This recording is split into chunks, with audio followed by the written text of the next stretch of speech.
الحمد لله رب العالمين والعاقبة للمتقين والصلاة والسلام على سيد الأنبياء والمرسلين وعلى آله وأصحابه أجمعين. أما بعد، أعوذ بالله من الشيطان الرجيم. بسم الله الرحمن الرحيم. ذلك الكتاب لا ريب فيه. صدق الله العظيم وصدق رسوله النبي الكريم. إن الله وملائكته يصلون على النبي يا أيها الذين آمنوا صلوا عليه وسلموا تسليما. الصلاة والسلام عليك يا سيدي يا رسول الله وعلى آلك وأصحابك يا سيدي يا حبيب الله. اللهم صل على سيدنا ومولانا محمد معدن الجود والکرم وآلہ وصحبہ وبارک وسلم. تمام تعریفیں حمد و ثنا اللہ تعالیٰ جل مجدہ الکریم کے لیے، اور ہر قسم کے درود و سلام نبی رحمت صلی اللہ تعالیٰ علیہ وسلم کی ذات والا صفات کے لیے حمد و صلات کے بعد، عزیز دوستو، قرآن مجید کی دو قسم کی ترتیبیں ہیں. ایک قرآن مجید کی ترتیب وہ ہے کہ جس ترتیب سے قرآن مجید نازل ہوا، اور ایک وہ ترتیب ہے جس ترتیب سے نبی کریم علیہ السلام نے، حضور کے صحابہ نے حضور کی تعلیمات کی روشنی میں قرآن پاک کو جمع فرمایا. ایک ترتیب نزولی کہلاتی ہے، ایک ترتیب توقیفی کہلاتی ہے. جس ترتیب سے اسے جمع کیا گیا، نزول کے اعتبار سے قرآن مجید کی سب سے پہلی سورہ مبارکہ سورہ اقرا ہے. اس کی ابتدائی آیات نازل ہوئیں، اور ترتیب کے لحاظ سے جو مصحف کے اندر قرآن پاک میں ترتیب ہے، اس لحاظ سے قرآن مجید کی پہلی سورہ کا نام سورہ فاتحہ ہے. اور نبی کریم علیہ السلام نے فرمایا یہ سورہ فاتحہ اتنی شاندار ہے کہ ایسے کلمات کسی اور امت کو نہیں ملے جیسے اللہ نے سورہ فاتحہ میں ہمیں عطا فرمائے ہیں.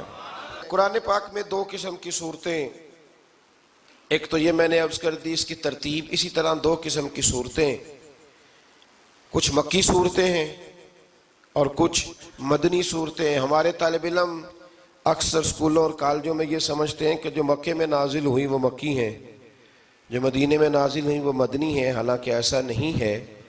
جو ہجرت سے پہلے نازل ہوئی وہ مکی ہیں، اور جو ہجرت کے بعد نازل ہوئی وہ مدنی ہیں. وہ آیت اگر بدر میں بھی نازل ہو نا، کچھ قرآن مجید کی آیات مختلف مقامات پر بھی نازل ہوئی ہیں. مختلف مقامات پر حضور بدر میں تھے تو وہاں بھی قرآن مجید نازل ہوا. نبی کریم علیہ السلام احد میں تھے تو وہاں بھی قرآن پاک نازل ہوا. تو ترتیب یہ کی جائے گی کہ جو صورتیں ہجرت سے پہلے نازل ہوئیں وہ مکی ہیں، اور جو ہجرت کے بعد نازل ہوئیں وہ مدنی ہیں. سورہ فاتحہ کا آغاز اور قرآن مجید کی ہر سورت کا آغاز سوائے سورہ توبہ کے بسم اللہ شریف سے ہوتا ہے. اور نبی کریم علیہ السلام نے اتنا زور دیا کہ حضور فرمانے لگے دروازہ بند کرنے سے پہلے بھی بسم اللہ شریف پڑھا کرو، اور برتن ڈھانپنے سے پہلے بھی بسم اللہ شریف پڑھا کرو. نبی پاک علیہ السلام نے ہر جائز اور مستحسن کام سے قبل بسم اللہ شریف پڑھنے کو حکم دیا. بسم اللہ کے مفاہیم کیا ہیں؟ فرمایا بسم اللہ الرحمن الرحیم، اللہ کے نام سے شروع جو بڑا ہی مہربان نہایت رحم کرنے والا ہے. باقی ترجمہ کرنے والوں نے کہا کہ شروع اللہ کے نام سے، تو اعلیٰ حضرت فرمانے لگے کہ پھر تو شروع سے ہو گیا، پھر تو شروع سے ہو گیا. تو حضور پھر کیا ترجمہ کریں؟ فرمانے لگے یہ ترجمہ نہ کرو کہ شروع اللہ کے نام سے، بلکہ ترجمہ یہ کرو کہ اللہ کے نام سے شروع. یہ دیکھیں نا، سوچ ہے نا بزرگوں کی، اللہ کے نام سے، تاکہ واقعی اللہ کے نام سے شروع ہو. پھر ارشاد فرمایا الحمدللہ رب العالمین، تمام تعریفیں اللہ کے لیے جو تمام جہانوں کو پالنے والا ہے. جب انسان کو تھوڑا سا ترجمہ آتا ہو نا، اس کی تھوڑی توجہ ہو، اسے نماز پڑھنے کا بھی بڑا ہی مزہ آتا ہے. نبی کریم علیہ السلام فرماتے ہیں، رب فرماتا ہے یہ سورہ فاتحہ میرے اور میرے بندے کے درمیان آدھی آدھی ہے. آدھی میری ہے آدھی میرے بندے کی ہے۔ جب وہ کہتا ہے نا مالک یوم الدین، تو یہاں تک وہ میری تعریف کرتا ہے، ایاک نعبد و ایاک نستعین تک پہنچتا ہے تو اب میرا اور اس کا آدھا آدھا کام شروع ہو جاتا ہے۔ پھر آگے میرا بندہ جب مجھ سے دعا مانگتا ہے تو یہ اس کے الفاظ ہیں جو میں اپنے فضل سے قبول فرمایا کرتا ہوں۔ تو ارشاد فرمایا تمام تعریفیں اللہ کے لیے جو تمام جہانوں کا پالنے والا ہے، الرحمن الرحیم، بڑا ہی مہربان ہے نہایت۔ یہ رحمان مبالغے کا صیغہ ہے، یعنی اتنا رحم کرنے والا کہ جتنا کوئی اور رحم نہ کر سکے، اس لیے اللہ ہی رحمان ہو سکتا ہے، بندہ کوئی رحمان نہیں ہو سکتا۔ بندے کو رحیم کہا جا سکتا ہے، نبی پاک رحیم ہے لیکن رحمان نہیں ہے، اس لیے کسی بھی انسان کا نام رحمان نہیں ہو سکتا۔ کسی دکان پر بعض اوقات لوگ نام رکھ لیتے ہیں رحمان بک ڈپو، تو یہ درست نہیں ہے۔ بندے کا نام رحمان نہیں ہو سکتا، عبد الرحمان، اس لیے کہ یہ لفظ رحمان خدا کے علاوہ کسی اور کے لیے بولنا درست نہیں ہے۔ پھر ارشاد فرمایا مالک یوم الدین، اللہ مالک ہے قیامت کے دن کا۔ تو یا اللہ آج کے دن کا مالک بھی تو ہی ہے، آج جو یکم رمضان مبارک ہے تو اس دن کا مالک بھی اللہ ہی ہے۔ تو یہ جو خاص کر کہا مالک یوم الدین، اس کا معنی یہ ہے کہ یہاں کچھ لوگ عارضی طور بھی تو بعض چیزوں کے مالک ہیں نا، یہ زمین میری ہے، یہ گھڑی میری ہے، یہ گھر میرا ہے، یہ بچے میرے ہیں، عارضی طور پر بھی تو لوگ مالک ہیں، لیکن قیامت کے دن عارضی طور پر بھی کوئی مالک نہیں ہوگا۔ قیامت میں ساری بادشاہی فقط میرے اللہ کی ہوگی، بلکہ رب کریم فرمائے گا کہاں ہیں وہ لوگ جو دنیا میں بادشاہ بنا کرتے تھے، کدھر ہے؟ بڑے بڑے کج کلا جو کہتے تھے کہ ہم اٹھتے ہیں تو لوگ اٹھتے ہیں، بیٹھتے ہیں تو دنیا بیٹھ جاتی، وہ کہاں ہے؟ جب کوئی نہیں بولے گا تو رب فرمائے گا للہ الواحد القہار، آج ایک رب واحد اور قہار کی حکمرانی ہے۔ پھر ارشاد فرمایا ایاک نعبد و ایاک نستعین، بے شک ہم تیری ہی عبادت کرتے ہیں اور تجھی سے مدد چاہتے ہیں۔ عبادت بھی اللہ کی ہے اور مدد بھی، یہ جو بندوں کے ذریعے بعض اوقات مدد ہوتی ہے تو یہ مدد بھی اللہ کی ہے، یہ مدد بھی اللہ کی ہے۔ یہ کسی بندے نے مائک بنایا ہے جس کی مدد سے آپ تک آواز جا رہی ہے، تو اس کو عقل کس نے دی تھی بنانے کی؟ تو پھر مدد کس کی ہوئی؟ اللہ کی۔ تو دنیا میں کوئی بھی جو مدد کرتا ہے وہ اللہ کے ولی کریں، نبی کرے، پیغمبر کریں، تو وہ مدد کس کی ہے؟ اللہ کی، اس لیے کہ وہ ذاتی طور پر کچھ بھی نہیں کر سکتے، اگر اللہ انہیں توفیق نہ دے وہ کسی کی مدد نہیں کر سکتے۔ تو ایاک نعبد و ایاک نستعین، ہم تیری ہی عبادت کرتے ہیں، تجھی سے مدد چاہتے ہیں۔ اہدنا الصراط المستقیم، اے اللہ ہمیں سیدھا راستہ دکھا۔ کون سا راستہ سیدھا ہے؟ کون سا راستہ سیدھا ہے؟ تو اللہ نے خود ہی فرمایا ایسے ہی نہ بھٹک جانا، راستہ سیدھا وہ ہے صراط الذین انعمت علیہم، ان لوگوں کا راستہ سیدھا ہے جن پر اللہ نے انعام فرمایا ہے۔ اور وہ کون ہے؟ قرآن مجید نے خود فرمایا انعم اللہ علیہم من النبیین والصدیقین والشہداء والصالحین، وہ نبی ہیں، صدیق ہیں، شہید ہیں اور نیک لوگ ہیں۔ فرمایا اپنی مرضی کے راستے پہ چلو گے تو بھٹک جاؤ گے، رب کی بارگاہ میں سوال کرنا کہ وہ تمہیں نبیوں کے، صدیقوں کے، شہیدوں کے اور نیک لوگوں کے راستے پہ چلائے۔ غیر المغضوب علیہم ولا الضالین، نہ ان لوگوں کے راستے پہ چلا جن پر تیرا غضب ہوا، اور نہ ان کے راستے پہ چلا جن پر تو ناراض ہوا، جنہیں تو نے گمراہ کیا، ان لوگوں کے راستے پہ نہ چلا، بلکہ ان لوگوں کے راستے پہ چلا جن پر تیرا انعام ہوا۔ یہ جو لوگ ہیں نا مغضوب علیہم ولا الضالین، ایک گروہ یہودیوں کا ہے اور ایک عیسائیوں کا ہے۔ کہا جا رہا ہے یا اللہ نہ یہودیوں کے راستے پہ چلا اور نہ عیسائیوں کے راستے پہ چلا، ہمیں تو ابو بکر صدیق کے راستے پہ چلا، ہمیں تو عمر فاروق کے راستے پہ چلا، عثمان غنی، مولا علی اور جناب ابو ہریرہ کے راستے پہ چلا۔ اب یہ سورہ فاتحہ کا تو میں نے مکمل ترجمہ عرض کیا۔ سورہ بقرہ یہ قرآن مجید کی سب سے بڑی سورہ ہے۔ ایک حدیث اس کی فضیلت پہ سن لے، نبی کریم علیہ السلام نے فرمایا جس گھر میں سورۃ بقرہ پڑھی جائے نا، فرمایا جن کیا وہاں سے تو شیطان بھی بھاگ جاتا ہے۔ سورہ بقرہ گھروں میں پڑھیں، یہ سب سے بڑا تعویذ ہے۔ اگر گھر میں جنات ہوں، کوئی آسیب ہوں، اور یہ وہ والا تعویذ ہے جو مدینے والے رسول نے عطا فرمایا ہے۔ یہ سب سے بڑی سورہ ہے۔ مفسرین فرماتے ہیں اگر کوئی استدلال کی قوت رکھتا ہو تو ایک 100 چیز کا اللہ نے حکم دیا ہے، بلکہ امام اعظم فرماتے ہیں 100 تھوڑی ہے، میری نظر سے پڑھو تو 1000 چیزوں کا حکم دیا ہے، 1000 سے منع کیا ہے، اور 1000 قسم کی نصیحتیں اللہ کریم نے سورہ بقرہ کے اندر فرمائی ہیں۔ اس سورہ مبارکہ کا جو پہلا رکوع ہے نا، اس میں جو سب سے پہلی آیت ہے وہ ہے الف لام میم۔ ان کو کہتے ہیں حروف مقطعات۔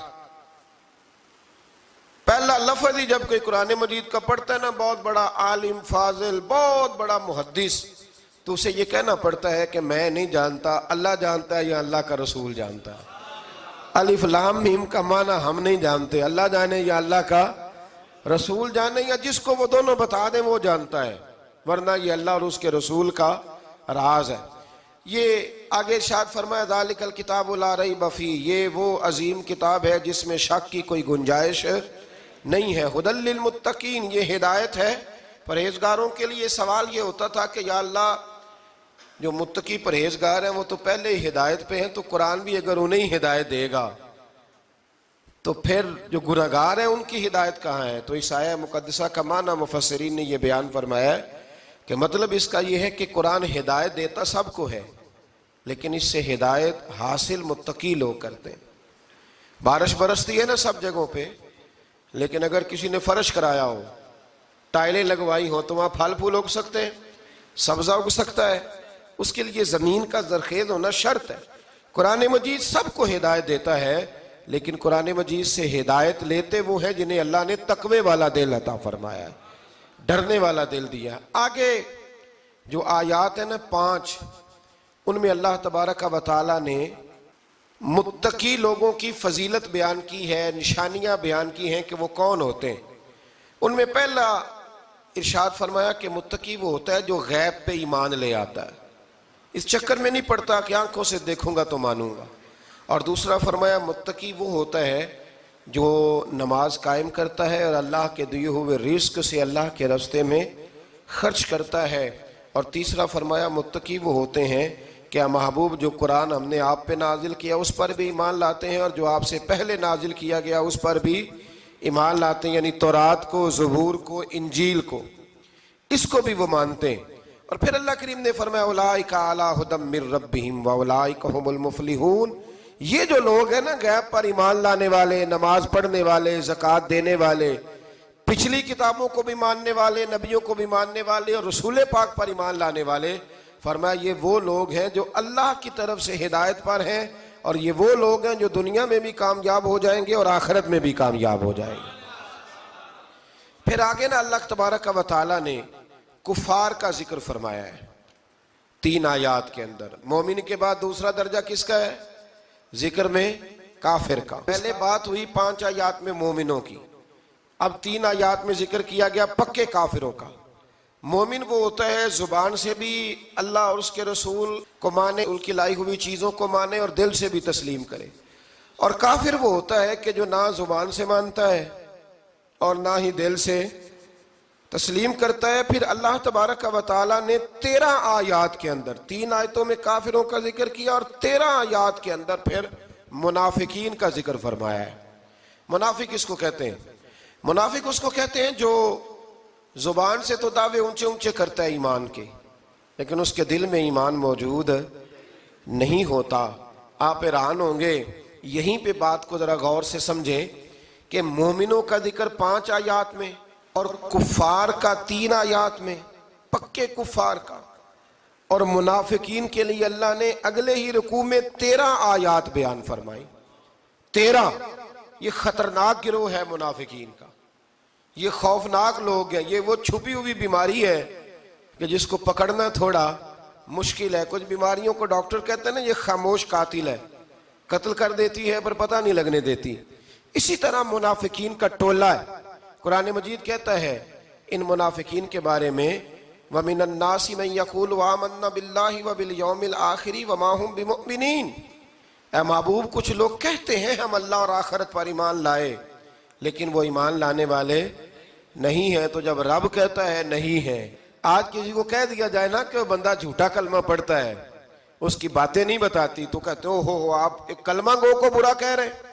تو یہاں تو اللہ ان کے کلمے کا بھی اعلان فرما رہا ہے اور ان کے نفاق کا بھی اعلان 13 آیات میں. اور رب فرماتا ہے یخادعون اللہ والذین آمنوا وما یخدعون الا انفسهم وما یشعرون. فرمایا وہ اللہ کو دھوکہ دینا چاہتے ہیں مومنوں کو، حالانکہ نہیں دھوکہ دیتے مگر اپنی ہی جانوں کو، انہیں شعور ہی نہیں. اللہ تبارک و تعالیٰ نے 13 آیات کے اندر مکہ مکرمہ میں منافق کوئی نہیں تھا جب تک حضور نے ہجرت نہیں کی تھی. کیوں؟ اس لیے کہ وہاں جو کلمہ پڑھتا تھا اسے مار کھانی پڑتی تھی. تو کسی کو کیا مصیبت پڑی تھی؟ جھوٹا کلمہ پڑھ کے مار کھائے. مدینے میں جب اسلامی حکومت قائم ہو گئی نا تو کچھ لوگوں نے اسلامی حکومت سے فائدہ لینے کے لیے جھوٹے موٹے کلمے پڑھ لیے، اندر کفر رکھتے تھے، اوپر سے اظہار اسلام کرتے تھے. تو رب فرماتا ہے کہ ان کا یہ ایمان قابل قبول نہیں ہے. تو یا اللہ پھر کس کا ایمان قابل قبول ہے؟ تو اللہ کریم نے فرمایا وَإِذَا قِيلَ لَهُمْ آمِنُوا كَمَا آمَنَ النَّاسِ. جب ان سے کہا جاتا ہے نا اس طرح ایمان لاؤ جس طرح دوسرے لوگ لائے، یعنی ابو بکر صدیق کی طرح ایمان لاؤ، عمر فاروق کی طرح ایمان لاؤ، عثمان غنی کی طرح، مولا علی کی طرح، بلال حبشی کی طرح. تو کیا جواب دیتے ہیں؟ قالوا انؤمن كما آمن السفهاء. کیا اس طرح ایمان لائیں جس طرح یہ بیوقوف ایمان لائے؟ الا انہم هم السفهاء. اللہ فرماتا ہے خبردار بے شک وہی بیوقوف ہے، ولکن لا يعلمون، لیکن انہیں اس کا علم نہیں ہے. وہ کہا کرتے تھے کہ یہ تو بیوقوف ہے معاذ اللہ. ابو بکر صدیق نے سارا ہی مال دے دیا نبی پاک کو، عمر فاروق نے آدھا دے دیا، مولا علی نے سارا کچھ حضور کے نام کر دیا، عثمان جو کماتے محنت کے ساتھ وہ سارا وہاں جا کے پیش کر دیتے. تو بیوقوفی ہے. آج بھی کچھ لوگ کہتے ہیں کلمہ پڑھنا چاہیے سیدھا سیدھا. یہ کیا بات ہو گئی کیا بندہ مسیطڑ ہی ہو جائے؟ کاروبار بھی تو کرنا ہے نا، نماز روزہ بھی. تو بیوقوفی ہے. اللہ جواب دیتا ہے، فرمایا الا انہم هم السفہاء، خبردار بیوقوف تو تم ہو کہ میرے محبوب کی شریعت کا، دین کا، روحانیت کا سورج چمک رہا اور تم نے فیض ہی کوئی نہیں حاصل کیا.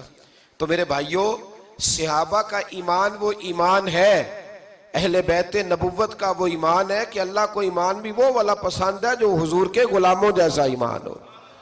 اللہ تبارک و تعالیٰ نے منافقین کا ذکر فرمایا تو پھر اللہ کریم نے فرمایا یہ تو وہ بیوقوف لوگ ہیں اس آدمی کی طرح جو آگ جب پوری جلا لیتا ہے نا روشنی پھیل جاتی ہے تو پھر اللہ اس کا نور لے جاتا ہے. انہوں نے بھی چلاکیاں کر کے تھوڑا سا ماحول بنایا تھا تو اللہ نے ان کے سارے پردے کھول دیے. ان کے پاس کچھ باقی بچا، ان کے پردے کھول گئے. رسول کریم علیہ السلام کی بارگاہ میں نا ایک دن ان منافقین نے شرارت کر دی. منافقین نے شرارت کیا کی؟ جب حضور صلی اللہ علیہ وسلم نے فرمایا نا پوچھو جو پوچھنا ہے، تو امام راضی کہتے ہیں یہ پیچھے نمازیں پڑھتے تھے، یہ 313 تھے حضور کے پیچھے. اگر مدینے میں رہ کے منافق ہو سکتے ہیں تو باقی ملکوں میں بھی تو ہو ہی سکتے ہیں نا جی. حضور کے پیچھے نمازیں پڑھتے تھے تو ایک دن کہنے لگے جی یہ کہتے ہیں جو مرضی پوچھو تو ہم پیچھے نمازیں پڑھتے ہیں، ہمارا انہیں پتہ نہیں. جب یہ اعتراض کیا نا حضور کے علم پر، آپ سمجھ لیں کہ حضور کے علم پر اعتراض کرنا طریقہ کس کا ہے؟ طریقہ کس کا ہے حضور کے علم مبارک پر اعتراض کرنا؟ کہنے لگے پیچھے نمازیں پڑھتے انہیں پتہ ہی نہیں. جب یہ کہا تو اللہ کے رسول نے نا، جمعے والا دن تھا، حضور نے فرمایا میرے علم پر اعتراض کرتے ہو؟ 70 بندے نام لے کر اور ولدیتیں لے کر، بلکہ بہت سارے ایسے تھے جنہیں کنفرم ہو گیا کہ ولدیت اصل میں ہے کیا، انہیں طے ہو گیا. حضور کے بے ادب کے لیے یہ طے کرنا بھی مشکل ہوتا ہے نا. طے ہو گیا کہ ولدیت ہے کیا. 70 بندے نام لے کے حضور نے مسجد نبوی سے نکال دیے. فرمایا یا فلاں بن فلاں قم فخرج فإنک منافق، او فلاں کے بیٹے فلاں کھڑا ہو جا، نکل جا، تو منافق ہے. حضور نے 70 بندے نکال دیے. اب 70 بندے اکٹھے گلی میں نکلیں تو رش تو پڑ جاتا ہے نا. حضرت عمر فاروق لیٹ ہو گئے، جمعے میں آ رہے تھے. ان کو جاتے ہوئے دیکھا تو عمر فاروق فرمانے لگے جمعہ ہو گیا ہے. بھئی 70 بندے نکل آئے باہر، جمعہ ہو گیا ہے. تو ایک منافق کہنے لگا تھا کہ نہیں حضور نے نکال دیا. تو عبداللہ بن ابی سلول جو ان کا سربراہ تھا نا، وہ کہنے لگا چپ کر. حضرت عمر سے کہنے لگا ہاں جی ہو گیا ہے. وہ بھی کہنے لگا تھا نہیں ہوا، ہمیں نکال دیا گیا. تو یہ سردار بولا، کہنے لگا ہو گیا ہو گیا. حضرت عمر کہنے لگے چلو جمعہ ہو گیا تو جا کے اندر حضور کی زیارت ہی کر لیتا ہوں، لیٹ تو ہو ہی گیا ہوں۔ حضرت عمر اندر چلے گئے تو پیچھے سے وہ منافقین اپنے سردار سے کہنے لگے کہ 2 منٹ میں عمر کو پتہ چل جائے گا کہ تم نے جھوٹ بولا ہے۔ عمر کو جا کے پتہ چل جائے، کہنے لگا بڑے پاگل ہو، میں نے تمہاری جان بچائی ہے، نبی پاک نے تو مسجد سے نکالا ہے نا۔ تو عمر کو پتہ چل جاتا نا منافق ہیں، تو ابو بکر بھی مسجد میں تھے، علی بھی مسجد میں تھے، عثمان بھی مسجد میں تھے، بچانے والا ہی کوئی نہیں تھا۔ عمر نے تلوار لے کے تو دنیا سے نکال دینا تھا، تو میں نے جان بچائی ہے، آپ جائیں گے نا اندر تو حضور ٹھنڈا کر دیں گے، فرمائیں گے چلو میں نے نکال جو دیا ہے۔ تو یہ وہ منافقین کی جماعت ہے۔ دوسرے سے تیسرے رکوع میں نا اللہ تعالیٰ نے انسان کو یاد کرایا ہے کہ تو نے عبادت اپنے رب کی کرنی ہے، اور فرمایا رب تمہارا وہ ہے جس نے تمہارے لیے زمین کو فرش بنایا ہے، آسمان کو چھت بنایا ہے، اور آسمان سے پانی برسا کے تو زمین سے پھل اگائے ہیں، رزق لکم، وہ بھی تیرے کھانے کے لیے اگائے ہیں۔ وہ جو آسمان سے بارش برسا کے زمین سے سبز اور پھل اگائے ہیں تو وہ بھی تیرے لیے۔ جب سارا کچھ تیرے لیے بنایا تو بھی تو عبادت کرنا اپنے رب کی، پھر کسی کو اس کا شریک نہ ٹھہرا۔ ایک چیلنج بھی کیا قرآن مجید نے اس رکوع کے اندر، کہا کرتے تھے مکے کے لوگ کہ آپ قرآن مجید کی آیتیں نبی کریم علیہ السلام سے کہا کرتے تھے کہ معاذ اللہ آپ خود بناتے ہیں، بنا کے لاتے ہیں۔ تو اللہ کریم نے فرمایا وَإِن كُنتُمْ فِي رَيْبٍ مِّمَّا نَزَّلْنَا عَلَىٰ عَبْدِنَا فَأْتُوا بِسُورَةٍ مِّن مِّثْلِهِ، اگر تمہیں شک ہو نا اس میں جو ہم نے بندہ خاص پہ نازل کیا ہے تو تم بھی اس جیسی ایک صورت بنا کے لاؤ۔ پڑھے لکھے تو تم بھی ہو نا، مکے میں تم بھی رہتے ہو، تو ایک صورت بنا کے لاؤ۔ قرآن مجید ہم سے چھینا گیا ہے سازش کے تحت، اس لیے کہ جس قوم کو قرآن آ جاتا ہے نا پھر کوئی کافر اس کا مقابلہ نہیں کر سکتا۔ دیکھیں نا اگر کافروں کے پاس جواب ہوتا قرآن پاک کا تو بدر اور احد میں نا کوئی آیت بنا کے لاتے قرآن کے مقابلے کی، تلواریں لے کے نہ آتے، ان کے پاس جواب ہی نہیں تھا۔ اور قیامت تک کسی کافر کے پاس قرآن مجید کا کوئی جواب، قرآن کا کوئی جواب، قسم اللہ کی جواب کوئی نہیں، قرآن کا اس کا کوئی جواب نہیں۔ کیا بات ہے قرآن پاک کی۔ وہ ایک دفعہ مسلمہ کذاب بے ایمان کہنے لگا میں نے بنا لیا ہے قرآن پاک کا جواب، معاذ اللہ۔ جواب کیا بنایا؟ وہ سورت ہے نا القاریۃ ما القاریہ وما ادراک ما القاریہ، کھڑکھڑانے والی کیا ہے، کھڑکھڑانے والی تمہیں کیا پتا کیا ہے کھڑکھڑی، قیامت کا ذکر ہے۔ کہنے لگا میں نے اس جیسی سورت بنا لیا، تو کیا بنایا؟ الفیل ملفیل وما ادراک ما الفیل، کہنے لگا ہاتھی، تمہیں کیا پتا کیا ہاتھی، تم کیا جانو کیا ہاتھی۔ تو پاس جو اس کے اپنے بیٹھے تھے نا چیلے، وہ کہنے لگے چپ کر جا، سارے زمانے کو پتا ہے ہاتھی کیا ہوتا ہے۔ تو پاگل ہے، اس کے 2 کان ہوتے ہیں، ایک سونڈ ہوتی ہے، 4 اس کے پیر ہوتے ہیں۔ بیوقوف آدمی، قرآن کا مقابلہ کرنا ہے تو کچھ چج کے ساتھ کر، پاگلوں کی طرح مقابلہ کرے گا، جوتے کھائے گا بھی ہمیں بھی پڑھوائے گا۔ تو قرآن مجید کا کوئی مقابلہ کر سکا؟ تو اس آیہ مبارکہ میں اللہ نے کافروں کو یہ کہا اگر مقابلہ نہیں کر سکتے تو پھر اللہ سے ڈرو، ورنہ دوزخ میں ڈالے جاؤ گے، وہ جس کا ایندھن آدمی اور پتھر ہے، اور بنائی بھی کافروں کے لیے گئی ہے۔ اعدت للکافرین، جہنم کس کے لیے بنائی گئی ہے؟ کافروں اور منافقوں کے لیے۔ مسلمانوں کے لیے بنائی گئی، مسلمان مرضی سے چھلانگے لگائیں تو ان کی موج ہے، ورنہ ان کے لیے جہنم، ان کے لیے اللہ نے جنت بنائی ہے۔ اور یہ بات کرتے ہی رب کریم نے فرمایا اے محبوب علیہ السلام مومنوں کو خوشخبری دے دیں کہ اللہ نے ان کے لیے جنت بنائی ہے، اس میں باغات ہیں، انہیں رزق دیا جائے گا کھانے کے لیے، اور اس میں انہیں پاکیزہ بیویاں دی جائیں گی، اور پھر وہ اس میں ہمیشہ رہیں گے، انہیں اس سے نکالا نہیں جائے گا۔ آگے جو آیات کریمہ ہے نا اس کے اندر اللہ تبارک و تعالیٰ نے فرمایا ہے کہ اللہ حیا نہیں کرتا سمجھانے کے لیے مچھر کی مثال بھی دینی پڑے۔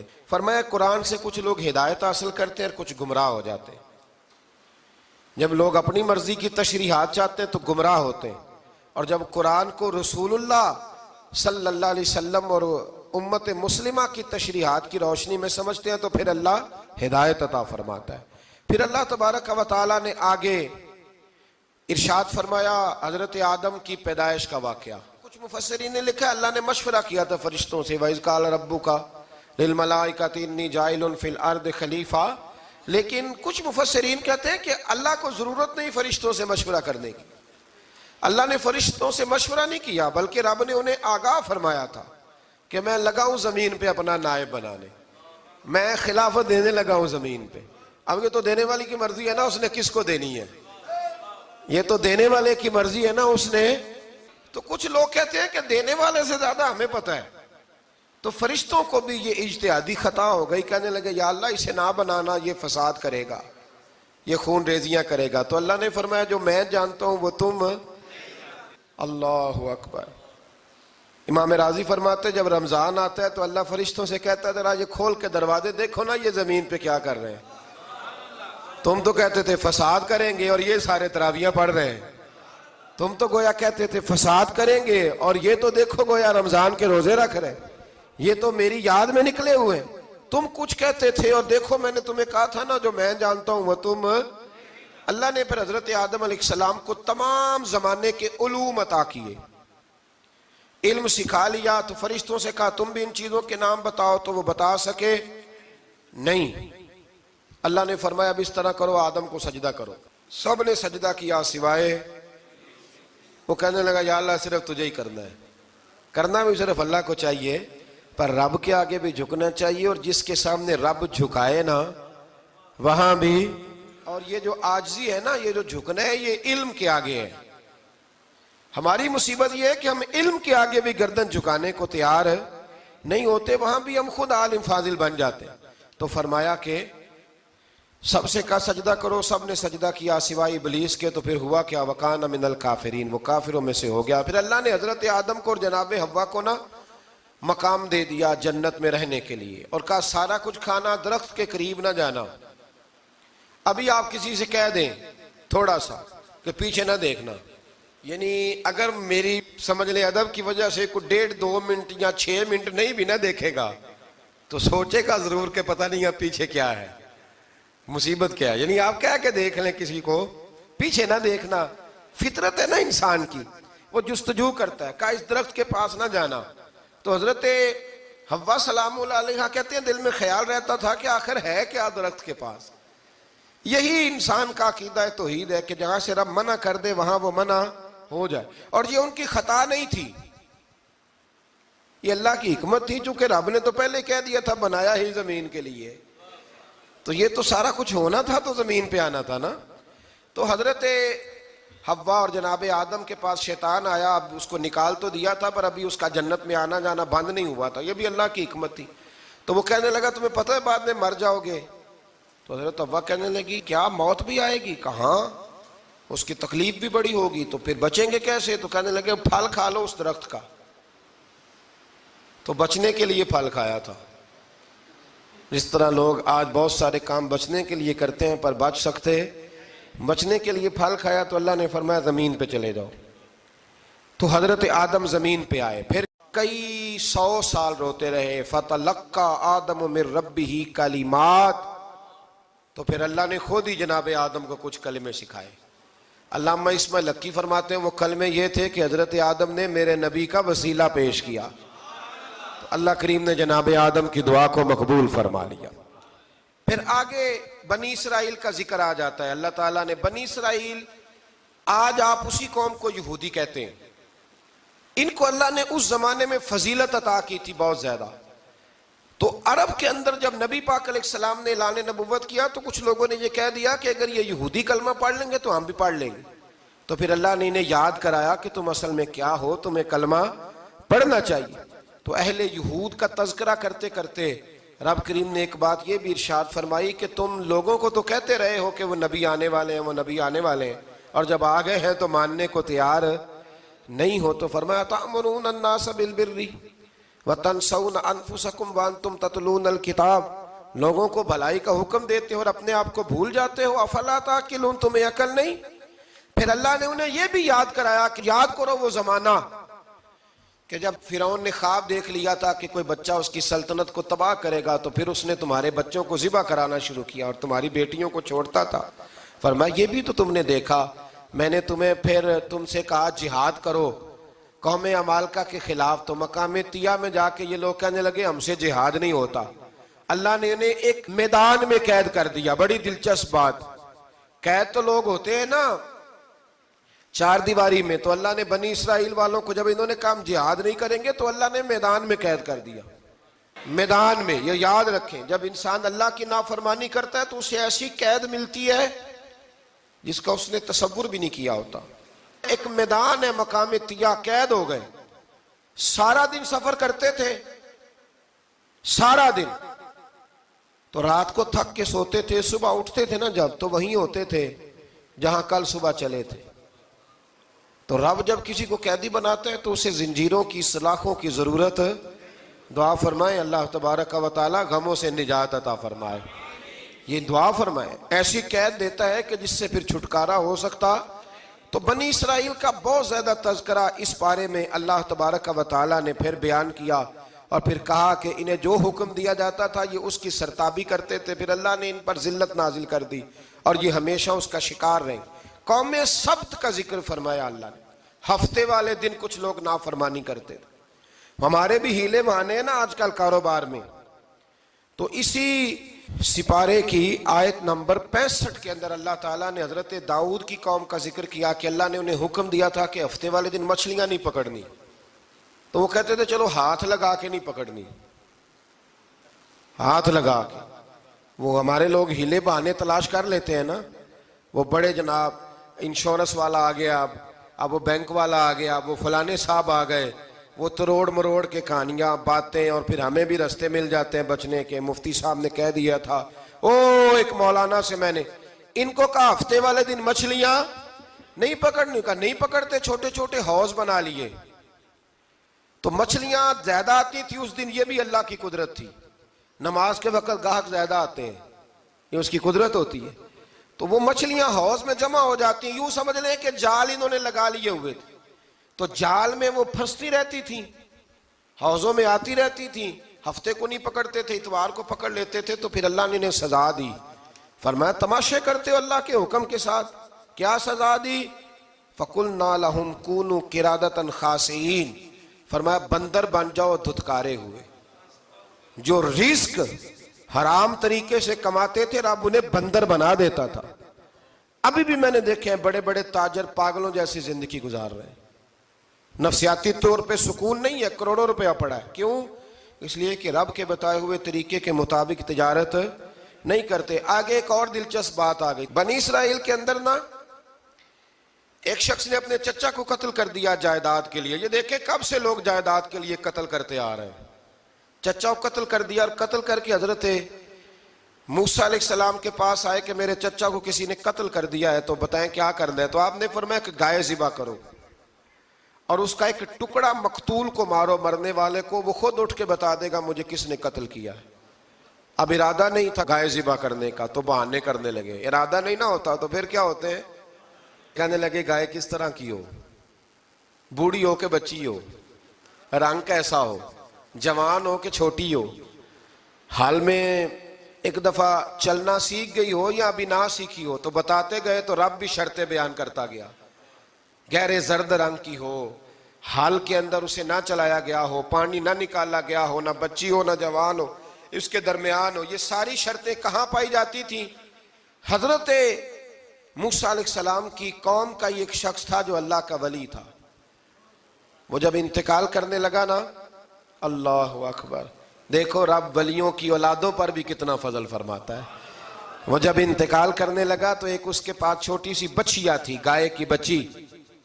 اس نے جنگل میں چھوڑ دی. کہنے لگا یا اللہ میں تیرے نام پہ چھوڑتا ہوں, میرا بچہ جوان ہو جائے تو اسے دے دینا, اور تو سرمایہ ہی کوئی نہیں. بچہ بڑا ہوا تو بچہ بھی بڑا نیک تھا, اپنی ماں کا بڑا فرما بردار تھا. اس کی ماں نے کہا بیٹا تیرے باپ نے ایک گائے چھوڑی تھی. تو بچہ جنگل میں گیا اور جا کے کہنے لگا اے اللہ میری گائے مجھ سے ملا دے. تو رب کریم نے وہ گائے واپس کر دی. وہ گائے گھر لے آیا. اب وہ کہنے لگا اماں بیچ دوں, تو اماں کہنے لگی بیٹا میرے پوچھے بغیر نہ بیچنا. کئی دفعہ گاہک لگے پر اس نے کہا جب تک میری اماں نہ کہے گی میں بیچوں گا. ادھر بنی اسرائیل والے شرطیں جتنی گائے کے بارے میں پوچھ چکے تھے وہ ساری اسی گائے میں پائی جاتی تھی. تو یہ ڈھونڈتے ڈھونڈتے وہاں پہنچ گئے. تو کہنے لگے گائے چاہیے، تو اس نے کہا بھی تمہاری مرضی سے نہیں، قیمت میری مرضی کی۔ ایک مفسر نے تو یہاں تک لکھا ہے کہ اس نے کہا گائے ذبح کر کے نا، تو جتنا گائے کے اندر گوشت ہوگا نا اتنا ہی کھال کے اندر تم مجھے مال بھر کے دو گے، اتنے سکے بھر کے دو گے، اتنی اشرفیاں بھر کے دو گے تو پھر تمہیں گائے دوں گا۔ تو پھر یہ گائے انہیں ملی اور یہ گائے لے کر کے آئے۔ زیادہ سوالات نہ کرتے تو زیادہ الجھتے نہ۔ ہم بھی دین کے معاملے میں بڑے سوال جواب کرتے ہیں، اتنا سوال کریں جتنی اس کی ضرورت ہے۔ ان لوگوں نے سوالات زیادہ کیے تو پھر الجھ زیادہ گئے۔ تو میرے بھائی اس کا ذکر بھی اللہ تبارک و تعالیٰ نے پہلے پارے کے اندر بیان فرمایا۔ پھر اللہ کریم نے فرمایا کہ کچھ ایسے لوگ بھی ہیں یہودیوں میں سے جن کا دعویٰ ہو گیا ہے کہ ہم اللہ کے بڑے پیارے ہیں۔ فرمایا یہ صرف ان کے منہ کی باتیں ہیں، یہ تو قیامت میں پتہ چلے گا نا کہ اللہ کا پیار کس کے ساتھ زیادہ ہے۔ اور پھر یہ بھی یہودیوں نے دعویٰ کیا ہے، اسی پارے میں اللہ فرماتے ہیں کہ ان کا دعویٰ ہے کہ ہم اللہ کے بڑے پیارے ہیں، جنت میں ہم ہی جائیں گے۔ تو اللہ فرماتا ہے پھر مرنے کی دعا تو کرو، جنت میں تو مر کے جانا ہے نا۔ لیکن رب فرماتے ہیں یہ کبھی مرنے کی دعا نہیں کریں گے، اس لیے کہ انہیں پتہ ہے کہ ہم نے آخرت کے لیے کیا بھیجا۔ لیکن جی پہلا حکم آ گیا یا ایھا الذین آمنوا کہہ کے، پہلی آیت قرآن پاک کی پہلے سپارے میں پہلی آیت جس میں اللہ نے کہا یا ایھا الذین آمنوا، تو پہلا حکم آمنوا کہہ کے آیت نمبر 104 میں جو اللہ نے حکم دیا ہے نا وہ نبی پاک کی تعظیم کا حکم ہے۔ پہلا حکم ہی اللہ نے حضور کی عزت اور ناموس کا ارشاد فرمایا۔ پہلا اس ترتیب کے لحاظ سے وہ ہوا یہ کہ جب نبی پاک کو بات ارشاد کرتے تو صحابہ کرام اٹھ کے عرض کرتے رائینا یا رسول اللہ، حضور سمجھ نہیں آئی ذرا رعایت کر دیں۔ تو یہودیوں کی عبرانی زبان کے اندر نہ ذرا کھینچ کے پڑھتے تھے رائینا، تو اس کا معنی بنتا تھا معاذ اللہ اے ہمارے چرواہے، بکریاں چرانے والے کو بھی وہ رائینا کہتے تھے۔ تو جب صحابہ یہ کہنے لگے تو اللہ نے منع ہی کر دیا، فرمایا میرے محبوب کے غلاموں اس لفظ کے پیچھے چھپ کے لوگ میرے نبی کی بے ادبی کر جاتے ہیں۔ تو جس لفظ کا کوئی ایک معنی بے ادبی والا بنتا ہو وہ لفظ بھی میرے نبی کے لیے نہ کہو، لفظ وہ والے کہو جس میں کوئی بے ادبی کا معنی نکلے نہ۔ یہاں لوگوں نے بڑے بڑے لفظ نہیں بول دیے، پھر کہتے میرا مطلب یہ تھا، میرا مطلب وہ تھا، تو تو نے وہ لفظ بولا کیوں جس کا کوئی غلط مطلب بھی نکل سکتا تھا۔ اللہ نے فرمایا یا ایھا الذین آمنوا لا تقولوا رائینا، اے ایمان والو رائینا کہو ہی نہ۔ تو یا اللہ کیا کہیں؟ فرمایا وقولوا انظرنا، تم کہو یا رسول اللہ ایک نظر فرمائیے۔ انداز دیکھیے، انظرنا ایک نظر۔ تو ہمارے بزرگ تو پہلے ہی بڑے پیار والوں نے کہہ دیا یا رسول اللہ انظر حالنا۔ کہتے کہاں سے لاتے ہو جملے؟ میں نے کہا اللہ کی کتاب سے۔ یا رسول اللہ انظر حالنا، یا حبیب اللہ اسمع قالا، تو تم کہو انظرنا، محبوب نظر کرم کریں، واسمعوا، اور کیا ضرورت ہے دوبارہ پوچھنے کی؟ اللہ کہتا ہے پہلے ہی دھیان سے سنا کرو، پہلے ہی واسمعوا، پہلے ہی احتیاط سے سنو، وللکافرین عذاب علیم، اور کافروں کے لیے دردناک عذاب ہے۔ لے جی اسی پارے میں اللہ تبارک و تعالیٰ نے پھر اہل یہود کا ذکر کیا۔ تو یہود کہنے لگے کہ ہم حضرت ابراہیم کے ماننے والے ہیں، تو اللہ کریم نے وہ بھی ذکر کیا کہ میں نے تو ابراہیم کو آزمایا ہے، وَإِذِ ابْتَلَىٰ إِبْرَاهِيمَ رَبُّهُ بِكَلِمَاتٍ فَأَتَمَّهُنَّ، ہم نے ابراہیم کو کچھ چیزوں سے آزمایا ہے، وہ ہماری آزمائش پہ پورے اترے۔ قَالَ إِنِّي جَاعِلُكَ لِلنَّاسِ إِمَامًا، تو پھر ہم نے انہیں کہا کہ ہم آپ کو پوری دنیا کا امام بنائیں گے۔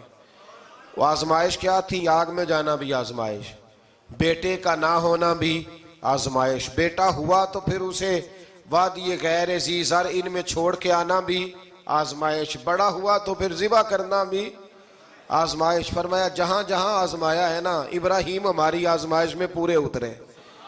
فرمایا تو مفت میں حضرت ابراہیم کی اولاد بنتے ہو اور ان کا نام لیتے اور ان کے ساتھ اپنا تعلق بناتے ہو، دیکھو تو صحیح وہ کتنی آزمائشوں سے گزرے۔ تو اس کا بھی اللہ نے اسی میں ذکر فرمایا۔ اور پھر وہ بات کرتے تھے حضرت یعقوب کی اور حضرت اسحاق کی، تو فرمایا وہ تو ہمارے اتنے خاص بندے تھے کہ وصال کے وقت بھی انہوں نے اپنی اولادوں کو نصیحت فرمائی تھی کہ اللہ کی توحید پہ قائم رہنا، اس کا ذکر بھی اللہ نے اسی پارے میں بیان فرمایا۔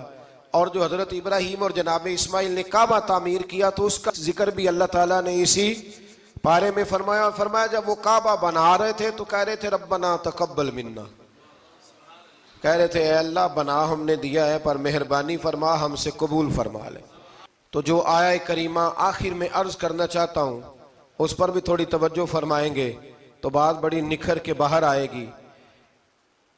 یہ 16ویں رکوع کے اندر اللہ نے پھر یہود کا اور عیسائیت کا ذکر فرمایا تو اللہ کریم نے ایک بات ارشاد فرمائی، یہودیوں کے ہاں جب کوئی بچہ پیدا ہوتا تھا وہ پیلے رنگ کے ساتھ اس کو رنگتے تھے، یا کوئی خاص رنگ تھا ان کا، بچہ پیدا ہوتا تو اس پر وہ رنگ چڑھاتے کہ یہ جی ہمارے مذہب کا رنگ ہے۔ ہمارے ہاں بھی رسمیں ہیں نا اپنی اپنی، معاذ اللہ اپنی اپنی نہیں ہونی چاہیے، اللہ رسول کا حکم ہونا چاہیے۔ تو یہودیوں کے ہاں بچہ پیدا ہوتا تو ایک خاص رنگ چڑھاتے، عیسائیوں کے ہاں پیدا ہوتا تو وہ بھی ایک خاص رنگ چڑھاتے۔ تو مسلمانوں کے ہاں بچے پیدا ہوئے تو انہوں نے بھی توجہ کی کہ یہ کیا ہو رہا ہے، تو رب کریم نے فرمایا صبغۃ اللہ، رنگ اللہ کا ہی ہے۔ ومن احسن من اللہ صبغہ، فرمایا اللہ کے رنگ سے زیادہ خوبصورت کس کا رنگ ہو سکتا ہے؟ اللہ کا رنگ کیا ہے؟ لا الہ الا اللہ محمد رسول اللہ صلی اللہ علیہ۔ فرمایا نیلے پیلے کالے رنگ نہ چڑھاؤ، اپنے ذہن پر توحید و رسالت کا رنگ چڑھاؤ، یہ سب سے بہترین رنگ ہے۔ اگر تمہارے ذہنوں پر رب رسول کی توحید کا رنگ چڑھ گیا تو یہ وہ والا رنگ ہے، پھر تمہیں کسی اور رنگ کی طرف جانے کی ضرورت نہیں پڑے گی۔ تو فرمایا رنگ وہ پیدا کرو جو توحید کا ہے، رسالت کا ہے، اس رنگ کی توجہ کرو۔ قرآن مجید کے اس پارے میں اللہ کریم نے مختلف باتیں بیان کر کے آخری رکوع میں یہ جو رنگ کا ذکر فرمایا نا، تو یہ لگتا ہے پورے پارے کا خلاصہ ہے کہ رب کریم نے فرمایا اصل بات یہ ہے کہ تمہاری سوچوں پہ رب رسول کی توحید و رسالت کا رنگ ہونا چاہیے۔ ہر وقت بچہ پیدا ہو کوئی دنیا سے جائے تو رنگ کس کا ہونا چاہیے؟ اللہ رسول کے دین کا۔ اللہ تعالی ہمیں سمجھنے کی توفیق عطا فرمائے۔ آخر دعوانا ان الحمدللہ۔